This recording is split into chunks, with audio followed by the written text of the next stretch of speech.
Buenos días, Ángel. Muy buenos días, Pascal. Buenos días a quienes nos escuchan en este momento. Antes de entrar al tema, quisiera hacer dos apuntes muy rápido. Primero, hoy inician ya de manera real las discusiones sobre el presupuesto de egresos de la Federación. Sí. El decreto de presupuesto, y aclaro una vez más, es decreto, no ley, porque de repente algunos sesudos analistas financieros hablan de la ley de egresos. No. Ley de ingresos, presupuesto de egresos. Exactamente. ¿Y por qué es un decreto el presupuesto de egresos? Porque no requiere constitucionalmente la aprobación bicameral. Por eso es un decreto, no es una ley. Muy bien. Ya empezaron a surgir datos o rumores sobre la carencia de recursos y la necesidad de modificar, de transferir, de quitarle aquí para ponerle a la otra parte. Y hay una declaración curiosa del presidente de la Comisión de Presupuesto y Cuenta Pública, el diputado Ramírez Cuéllar, que primero entró al pleno a caballo, el quinto jinete del apocalipsis, le llamo yo, que sin embargo ha adoptado posiciones sensatas en materia presupuestal, algo que a mí me ha sorprendido mucho. Pero, dice él, hay que analizar de manera crítica el proyecto enviado por el Ejecutivo, porque son muchas las carencias y los recortes peligrosos en infraestructura, salud, etcétera, etcétera. Eso en otros tiempos sería impensable. Esto no quiere decir que sea muy valiente el diputado Ramírez Cuéllar, puede serlo, pero esto se debe a lo absurdo del documento que envió el Ejecutivo. ¿Por qué, Pascal?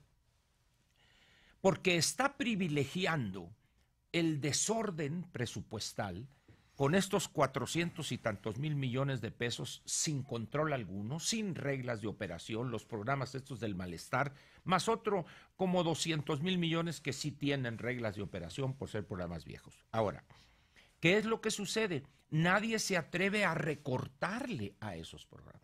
¿Y qué hacen? Le recortan al campo, le recortan a la infraestructura, le recortan a salud, le recortan a esto, al otro, y por supuesto también seguridad se va ahí. Por eso creo que valdrá la pena que sigamos esa discusión.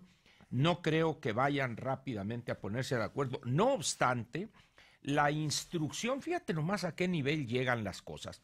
La instrucción de la Secretaría de Hacienda es no le muevan al presupuesto de egresos, no le cambien nada. A ver, ¿quiénes son ustedes, señores, para decirle a otro poder que además constitucionalmente en el artículo 74 le asigna de manera exclusiva la función de analizar, rectificar, cambiar, modificar, etcétera, y aprobar el presupuesto de egresos de la Federación? Es decir, es una soberbia casi caciquil, como un presidente... ¿Qué digo? Que se los digan así, que se los pidan, pues pasa, pero que los diputados lo acepten. Lo acepten.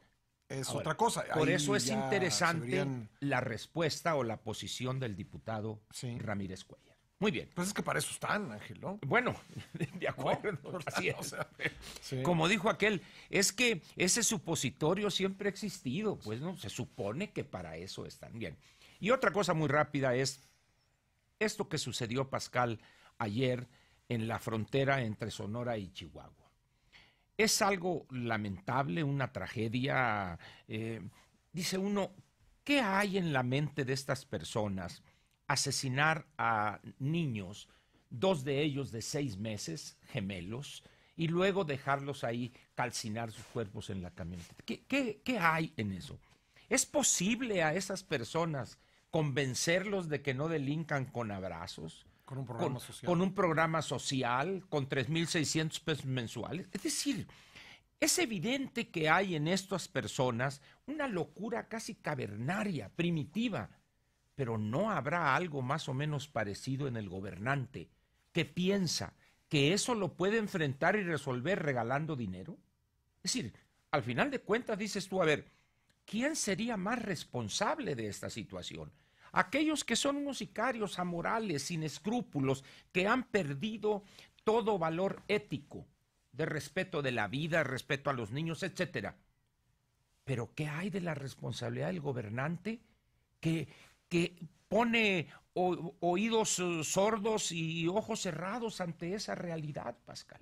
Es decir, no podemos nosotros cargarle todo eso, no debemos, sino que hay que señalar la contraparte y decir, oiga, señor, y lo peor, nadie le dice, señor, esto es equivocado, porque el que lo diga, lo chispan. Muy bien, vayamos al tema, Pascal. Voy a hablar ahora en los 8 o 10 minutos que me quedan, ¿verdad? Andrea, ya brincó, si te digo, si nomás está... Estaba distraída. No, yo eso de los 8 minutos. Bien, voy a hablar de la palabra presidencial. Sí. Tú te has de acordar, Pascal, no por la edad, sino por estudioso que eres de la historia contemporánea del país, cómo los presidentes dosificaban la palabra presidencial. Cada discurso que daba, cada intervención pública, era porque la situación lo ameritaba y porque tenían algo que decir. Equivocado o no, pero se consideraba que la palabra presidencial debía ser dosificada, que era un activo importante. Eso se rompe cuando llega el presidente Echeverría, que aquella incontinencia verbal que estuvo oculta desde 1948, cuando empieza su carrera, hasta 1969, cuando es nominado a la candidatura por parte del PRI en aquel entonces, y de ahí el presidente no se cayó, con doble L, por supuesto, es decir, siguió hablando y hablando y hablando. Luego viene, después de él, López Portillo, en la misma situación, hablar y pontificar, y como le decían que era un gran teórico sobre el Estado, y hablando, etcétera, etcétera. Pero luego llega Miguel de la Madrid y regresa la prudencia a la presidencia, un hombre discreto, mesurado, y luego llega el vendaval oral en este país, Salinas, la incontinencia verbal, casi diarreica, Pascal, pero luego entra la contraparte, el presidente Zedillo, con una posición más cercana a la conducta del presidente de la Madrid, y luego llega Fox, y ahí se rompe todo valladar, todo muro, y extrañamente Calderón sigue en esa línea. Yo llevaba un conteo, me acuerdo cuando estábamos allá en el Camino Real con Paco, yo le llevaba contados los discursos al presidente Calderón hasta que me rendí por cansancio. Es decir, era a veces 3, 4 discursos en un día y decía, bueno, ¿cómo es posible esto? Y estamos hoy, Pascal, ante una situación donde, si bien el presidente Peña siguió con esa corriente casi ya establecida, una norma, llegamos hoy a quizá la presidencia que más ha abaratado la palabra presidencial. No solo es por las mentiras, por la forma, etcétera, sino porque ha introducido algo bastante peligroso para la convivencia civilizada y para la gobernabilidad. El insulto, la ofensa, el calificar a todos los demás que no lo apoyan como enemigos, como adversarios, y lanzarles toda clase de epítetos ofensivos, soeces. Eso, Pascal, no solo demerita la palabra presidencial, porque deja de ser útil en el sentido de enviar un mensaje acorde con la coyuntura, sino que la trivializa, la convierte en un discurso de bravero de cantina. ¿Qué traen? Brótenle, cabrones. Nomás no se me vengan en bola, nomás de 15 en 15. Retador, ¿verdad?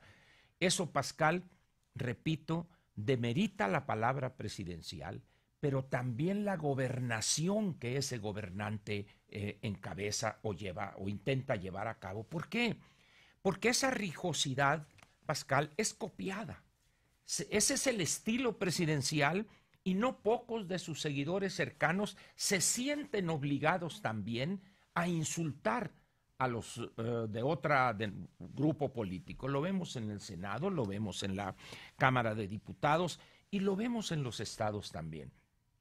De tal manera, pues, que, como diría aquel, ¿quién eres tú para pedirle al presidente? Sin embargo, yo plantearía la necesidad de regresar a un proceso de revaloración de la palabra presidencial. ¿Por qué, Pascal? en épocas ¿No como es demasiado esta, tarde? creo que sí. Creo que sí, creo que ya se rebasó el punto, vamos a decir, cruzó el Rubicón, pues. Es decir, es muy difícil, por ejemplo, dejar de hacer las mañaneras. Sin embargo, Pascal, requeriría un ejercicio autocrítico, así es, cosa que no va a suceder. Sí. Estoy de acuerdo. Sí. Pero dejo ahí mi petición, pues, porque en esta coyuntura, con lo que estamos viendo, Culiacán, ahora lo que sucede ahí en el municipio de Bavispe, etcétera, y lo que se da de manera cotidiana y sistemática en el país, urge, Pascal, una rectificación profunda. Y la primera rectificación tiene que ver con el contenido del discurso presidencial. Eliminar las ofensas, los insultos, la calificación al adversario y discutir, debatir, pero de manera respetuosa, pero sobre todo, Pascal, con argumentos. No escudarse, tengo otros datos, cuando la realidad es que no hay otros datos más que los que da INEGI, Secretaría de Hacienda, para poner a esas dos instituciones.